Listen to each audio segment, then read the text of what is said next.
Good morning and a very, very happy morning. We are reading The Power of Your Subconscious Mind, chapter number 17, page number 232 और title है How to Use Your Subconscious Mind for Forgiveness. क्षमा. The book says, जिंदगी किसी को ये नहीं बोलती कि ये मेरा फेवरेट है या तू मेरा फेवरेट है, तेरे पास ज़्यादा पैसे हैं तो मैं तुझे ज़्यादा पसंद करती हूँ. तो जिंदगी खुद एक भगवत स्वरूप है और ये जो जिंदगी का सिद्धांत है ये आपके अंदर इस समय इट्स फ्लोइंग. जब आप पढ़ रहे हैं, जब आप इन शब्दों पे सोच रहे हैं, मनन चिंतन कर रहे हैं, ये जो आपकी भगवत स्वरूप जिंदगी है ना, इसे अच्छा लगता है कि आपके थ्रू वो क्या एक्सप्रेस करे. हार्मनी, शांति, खूबसूरती, आनंद, अबंडेंस. और यही है जिसे हम कहते हैं प्रभु इच्छा. और यही है आपकी ज़िंदगी का टेंडेंसी, आपकी ज़िंदगी का रुझाव, आपकी ज़िंदगी का होना. लेकिन जब ना हम अपने माइंड के अंदर कोई रेजिस्टेंस कर लेते हैं, कोई झक झक कर लेते हैं, किसी चीज़ से कंस्ट्रेंट फील करते हैं, तो यहाँ पे एक इमोशनल कंजेशन होता है जो आपके सबकॉन्शियस माइंड को प्रभावित करता है और यहाँ से नेगेटिव कंडीशंस शुरू होती हैं.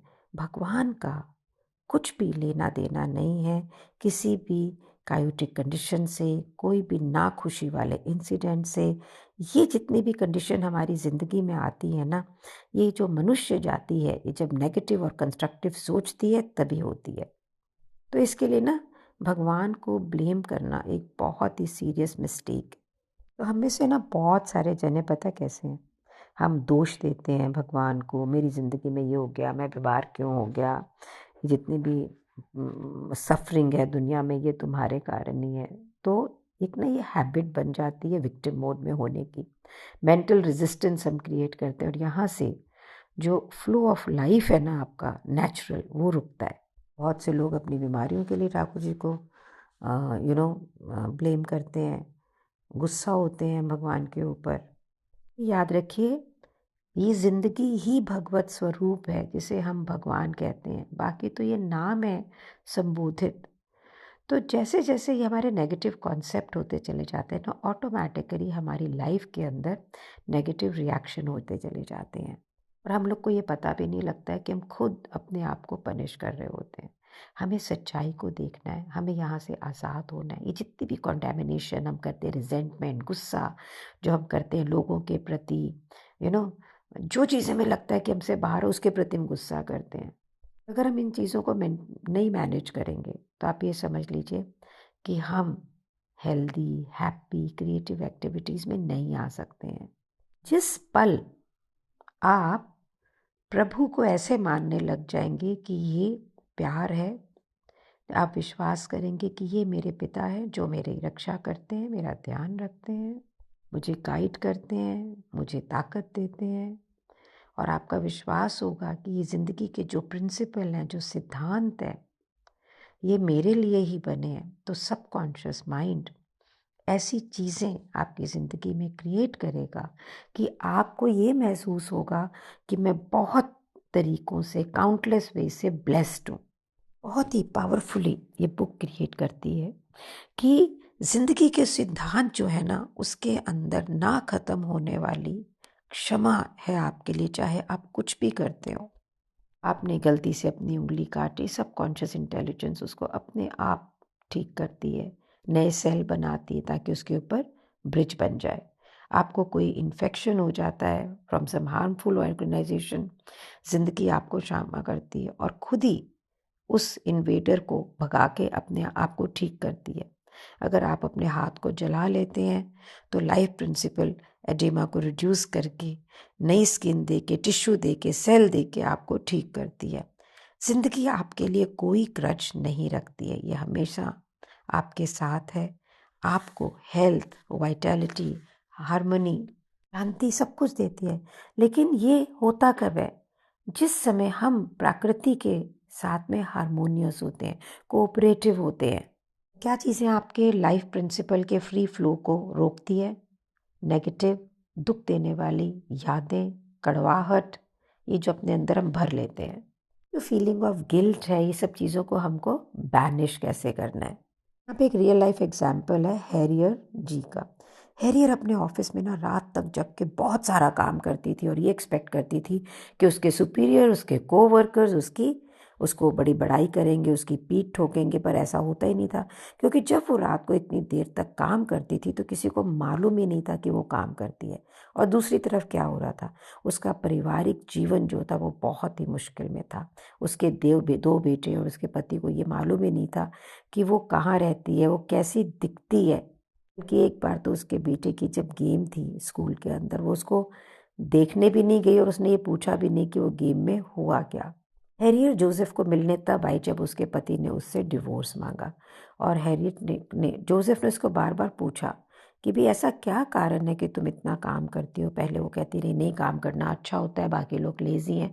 पर काफ़ी बार पूछने में, अंदर तक उसके मन में झांकने के बाद में उसने बोला, 15 साल पहले जब उसके पिता की डेथ हुई थी तो उन्होंने कुछ पैसा उसके भाई और उसके लिए छोड़ा था, काफ़ी पैसा था। और क्योंकि उसका भाई बहुत ड्रिंक करता था तो उसने उसको उस वक्त दिया नहीं और ये सोचा कि जब ये थोड़ा ठीक हो जाएगा तो दूंगा। और उसने सुसाइड कमिट कर ली जबकि वो सिर्फ 26 साल का था। हैरियट कहती है मुझे कई बार ये लगता है कि मैंने अगर ये पैसा उसे दे दिया होता तो शायद वो ठीक होता। ये ऐसा करते हैं ना, बहुत बार हम ऐसा कुछ करते हैं जो हमें लगता है कि ये बिल्कुल ठीक है और वो उल्टा होता है। तो मैं ना, my son came from England पढ़ने के बाद में, तो मैंने उसे बहुत ग्रूम करने की कोशिश की है। बहुत सक्सेसफुल थी, बहुत पैसे कमा रही थी और वो वैसे काम नहीं करना चाह रहा था, उसका एक अपना तरीका था। Ultimately he moved out of the business. I said कि माँ मैं अपने आप को डिस्कवर करना चाहता हूँ, I will not work. It was very painful. फिर मैंने अपने ऊपर काम करना शुरू किया, ये बुक्स पढ़ी, बहुत कुछ किया, तो मैंने ये रियलाइज़ किया I was so guilty, it was so painful. As a mother I was a total failure, ये मुझे लगता था। मैंने लैंडमार्क जाना चालू किया। I have a coach in my life जिनमें बुद्धा बोलती हूँ विनीत। बहुत साल अपनी इस गिल्ट पे, बहुत साल इस पे काम करने के बाद में now I have moved out of it. We have a beautiful relationship. इसी तरह से जो हैरियट है ना, ये यहाँ पर ये गिल्ट में है। तो जोसेफ ने उसको समझाया कि आज अगर तुम्हारे पास ये पैसा होता तो तुम क्या करती। मैं बोला शायद मैं दोबारा ऐसे ही करती, लेकिन अभी मैटर नहीं करता है क्योंकि मैंने जो किया मैं उसके लिए अपने आप को माफ़ नहीं कर सकती हूँ। मैंने मुझे लगता है कि भगवान मुझे पनिश करें मेरी इस गलती के लिए। तब जोसेफ ने उसको समझाया कि भगवान उसे पनिश नहीं कर रहा है, वो खुद अपने आप को पनिश कर रही है। अगर आप ज़िंदगी के सिद्धांत को मिसयूज़ करेंगे ना तो आप सफ़र तो करोगे ना। अगर आप नंगी तार के ऊपर हाथ लगाएंगे तो करंट तो लगना है ना आपको। तो ये जो प्रकृति है ना, इसका कोई भी ताकत बुरी नहीं है। हम उसे यूज़ कैसे करते हैं ये डिटरमिन करता है कि इसका इफ़ेक्ट हमारी ज़िंदगी के ऊपर कैसे होगा। इलेक्ट्रिसिटी कोई बुरी थोड़ी है, एक तरफ वो आपको बल्ब देती है, लाइट जलाती है, लेकिन अगर आप उसे वैसे छुएं तो आपको करंट भी देती है। तो ओनली गलती क्या है, गलती ये है कि हमें जीवन के सिद्धांत के बारे में पूरी जानकारी नहीं है।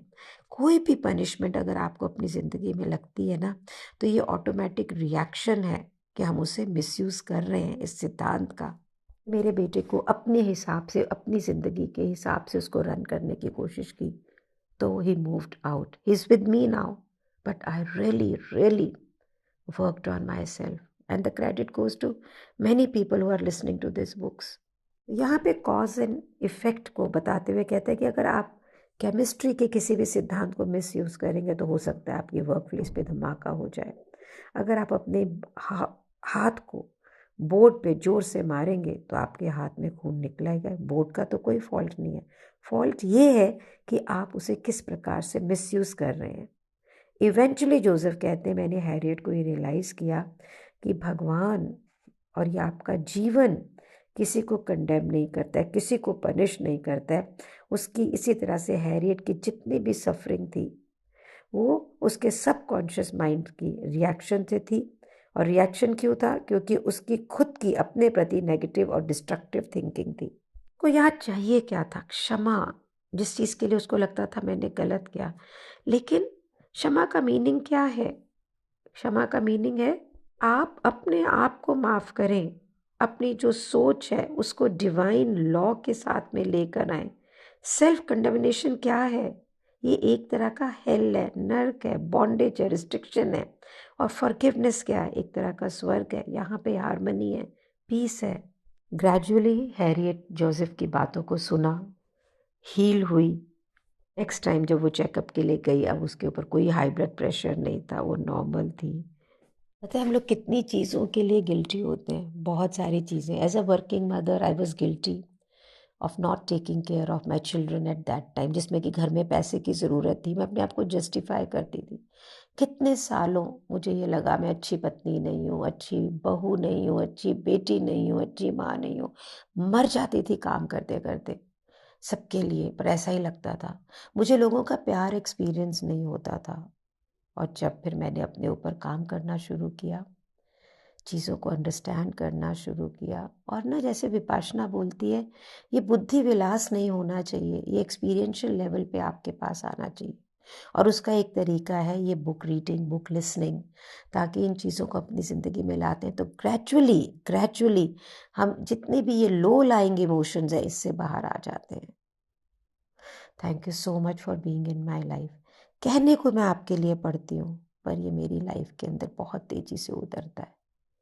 आप लोगों के साथ इसे शेयर करें, मुझसे शेयर करें कि how is it doing in your life. Thank you so much for being in my life.